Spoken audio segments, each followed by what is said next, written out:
बोले कि जिन पिता ने जिस पुत्र को इस बात को कहकर मर गए और उस पुत्र ने उस पिता की आदेश का जीवन में पालन किया है या कर रहा है या भविष्य में करेगा, तो पिता की आदेश को अपने जीवन में अपनाना ये पिता का ही आदेश आशीर्वाद बन जाता है। गुरुमुख माने हमारे गुरु जी नहीं रहेंगे, हम भी नहीं रहेंगे, तो गुरु के जीवन में अपनाने के बाद अगर गुरु ने आपके जीवन में कुछ बात कह के मर गए, उस बात को जीवन पर चलना ही गुरुमुख है।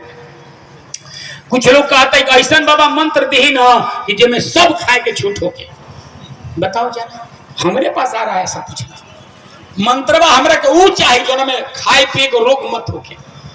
ये कोई दुकानदारी है हो कि सब तरह के मंत्र रखा है यहाँ, जिसको जो मन करे वही ले जाओ। ये दुनिया कितनी चतुर है, सोचो जरा।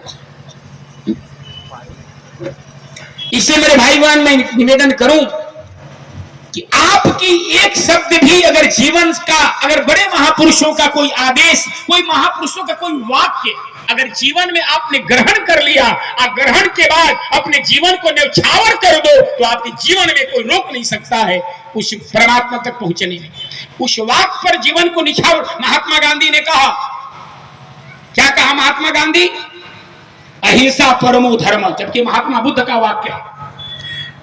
तो एक वाक्य महात्मा बुद्ध का यही है। अगर एक वाक्य महात्मा बुद्ध का अगर हम जीवन में अपनाकर जीवन को न्यौछावर कर दे तो महात्मा बुद्ध का हो गए। यही गुरुमुख का।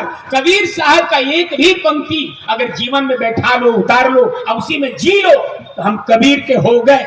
उसी प्रकार गुरु का एक भी उपदेश अगर जीवन में ग्रहण कर लिए तो हम गुरु के हो गए। इसी का नाम है गुरुमुख।